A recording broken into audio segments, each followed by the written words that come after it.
Saudari-saudaraku terkasih dalam Tuhan Yesus Kristus, selamat pagi dan berkah dalam. Kita berjumpa kembali dalam renungan harian kita Selasa 22 Agustus 2023. Hari ini gereja mengajak kita untuk memperingati Santa Perawan Maria Ratu. Dalam tradisi gereja Katolik, Maria mendapat tempat dalam kehidupan kita. Hari ini 22 Agustus, gereja merayakan peringatan wajib Santa Perawan Maria Ratu. Peringatan ini dirayakan 7 hari setelah Bunda Maria diangkat ke surga dengan jiwa dan raganya. Keratuan Bunda Maria tidak bisa dipisahkan dengan Yesus Kristus, Sang Raja Kekal dan Raja Damai, Raja segala raja. Karena Bunda Maria lah yang melahirkan Sang Raja Damai itu ke atas muka bumi, maka Bunda Maria pantas disebut sebagai Ratu. Dalam berbagai pengalaman Bunda Maria, nampak ia benar-benar menjadi ratu yang sungguh mencerminkan kepribadian yang sederhana, namun sungguh-sungguh mengena. Dalam Katekismus Gereja Katolik nomor 966 yang mengutip dari ajaran Konsili Vatikan kedua, Lumen Gentium nomor 59, dikatakan, akhirnya peran Maria tak bernoda yang tidak pernah terkena oleh segala macam dosa asal, setelah menyelesaikan perjalanan hidup di dunia, diangkat memasuki bulan surgawi beserta jiwa dan raganya. Ia telah ditinggikan oleh Tuhan sebagai Ratu semesta alam, supaya secara lebih penuh menyerupai putranya. Tuhan di atas segala Tuhan yang mengalahkan dosa dan maut. Kita bersyukur karena kita boleh memiliki pribadi Bunda Maria yang layak dan pantas menjadi ratu kita semua. Saya bersyukur, kita mohon agar kita semua benar-benar diratui oleh Bunda Maria. Bacaan Ekaristi hari ini dari bacaan yang pertama dari kitab Hakim-Hakim bab 6 ayat 11 sampai 24a, ditegaskan Gideon yang mula-mula ragu-ragu atas perintah Tuhan, akhirnya ia sanggup untuk diutus menyelamatkan bangsa Israel. Sedangkan pada bacaan Injil kita mendengar bagaimana atau siapa yang masuk ke dalam kerajaan surga. Yesus menegaskan, sukar sekali bagi orang kaya untuk masuk ke dalam kerajaan surga. Lebih mudah seekor unta memasuki lubang jarum. Saudari-saudaraku terkasih dalam Kristus, dari bacaan pertama semakin jelas, tanpa Allah Gideon tidak akan mampu, takut dan ragu-ragu. Namun bersama Allah, Gideon siap untuk membawa bangsa Israel, menyelamatkan bangsa Israel dari tangan musuhnya. Itu berarti menunjukkan kepada kita, bersama Allah kita tidak pernah boleh takut, tidak pernah boleh mundur di dalam melaksanakan tugas perutusan kita. Gideon yang ragu-ragu bahkan takut, ia akhirnya berani karena ada yang dipegang, yakni Allah sendiri. Dengan mengandalkan Allah, Gideon akhirnya menyanggupi tugas perutusannya.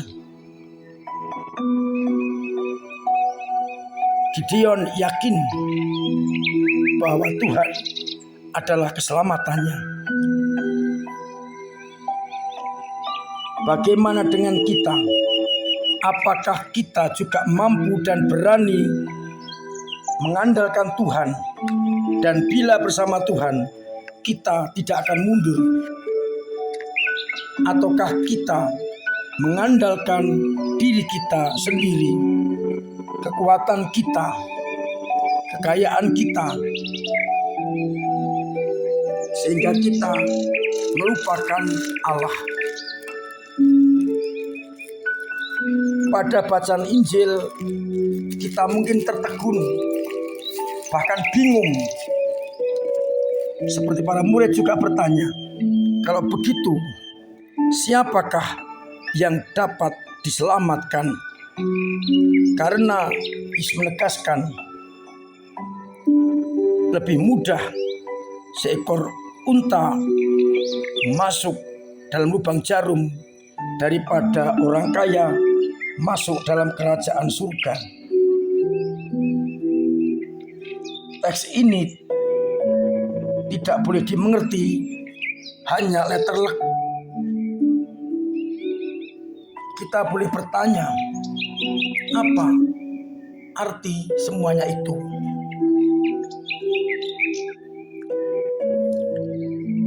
Di Bethlehem ada yang disebut dengan pintu lubang jarum yang kecil, pendek. Hanya orang yang bisa masuk dan menunduk. Gambaran orang yang kaya membawa unta dengan kerombong-kerombongnya, sehingga sayap kanan kiri itu penuh dengan barang. Ketika orang kaya masuk ke lubang jarum itu, hanya dengan untanya akan mudah. Tetapi bila membawa semua kerombong-kerombongnya, tidak mungkin. Maka dikatakan lebih mudah seekor unta tanpa beban masuk lubang jarum itu daripada orang kaya masuk karena bebannya kiri kanan banyak. Oleh karena itu, bukan soal kaya atau miskin. Kalaupun seorang kaya menggunakan kekayaannya untuk berbagi kasih dan tidak mengandalkan kekayaan itu, sehingga ketika masuk ke lubang jarum itu hanya dengan unta, tidak ada soal. Kritik Yesus adalah banyak orang mengandalkan kekuatannya sendiri, kepandaian dan kekayaannya. Itulah yang dikritik. Maka bukan soal kaya atau miskin, tetapi bagaimana kita mempergunakan anugerah Allah berupa kekayaan, kepandaian, kekuasaan untuk semakin mendekatkan diri dengan Allah tanpa kecuali. Pendek kata, dihubungkan dengan bacaan yang pertama. Kalau kita bersama Allah, kita akan sampai pada kerajaan surga.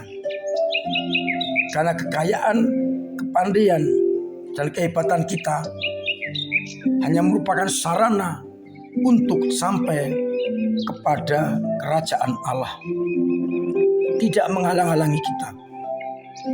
Maka siapapun juga tanpa kecuali, entah orang kaya, entah orang pandai, entah orang hebat, yang tetap membawa semuanya itu ke hadapan Allah, akan kesulitan untuk masuk lubang jarum.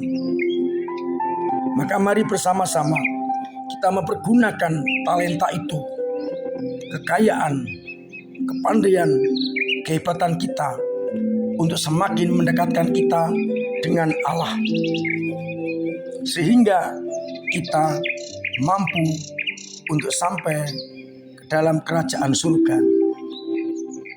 Kita singkirkan hal-hal yang bisa menghambat kita untuk melewati lubang jarum itu. Semoga kita mampu untuk mengandalkan Dia di atas segala-galanya. Tuhan memberkati kita sekalian. Amin. Marilah kita berdoa. Bapa yang penuh kasih, kami bersyukur lewat sabda-Mu kami kau ingatkan agar kami tidak mengandalkan kekuatan kami sendiri.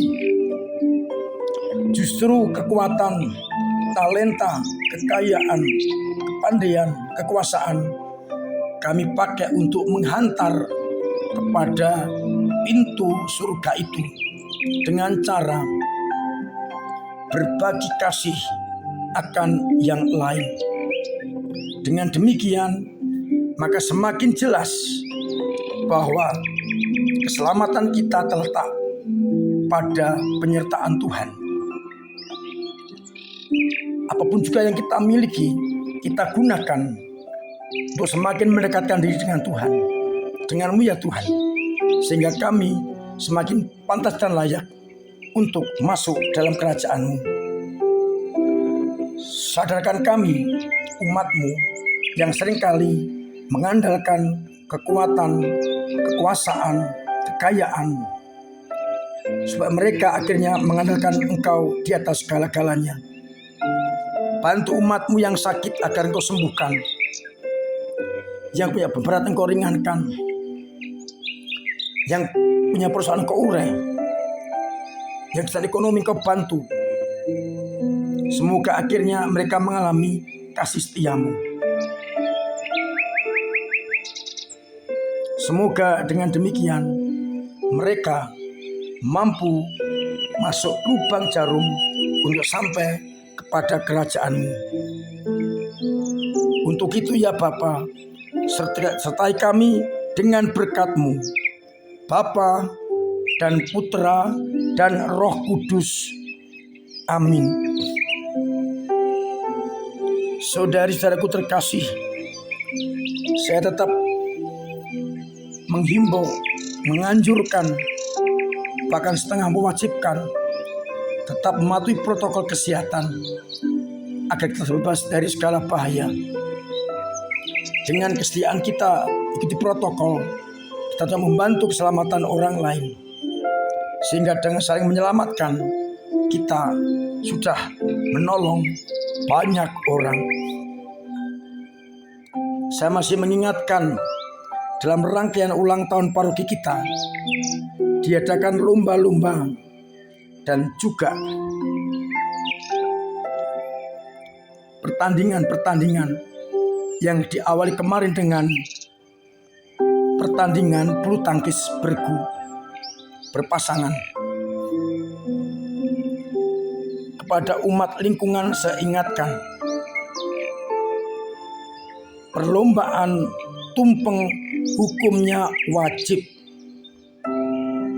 Jadi setiap lingkungan wajib mengirimkan tumpeng untuk dinilai. Dan juga lomba karaoke masih dibuka sampai hari Kamis. Bisa langsung mendaftar kepada PIC.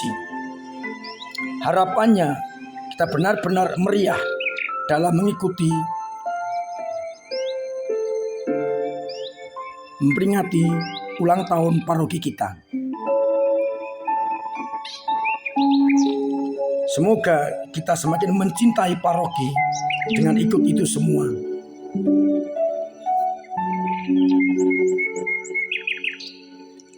Akhirnya saya juga mengajak untuk terlibat dalam kegiatan menggereja di lingkungan, di wilayah maupun di paroki.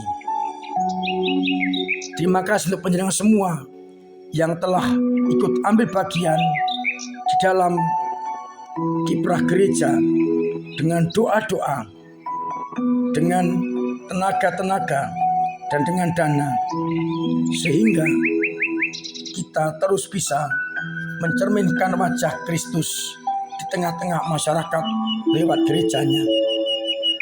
Akhirnya saya mengucapkan selamat pagi, selamat merenungkan, salam sehat, Tuhan memberkati.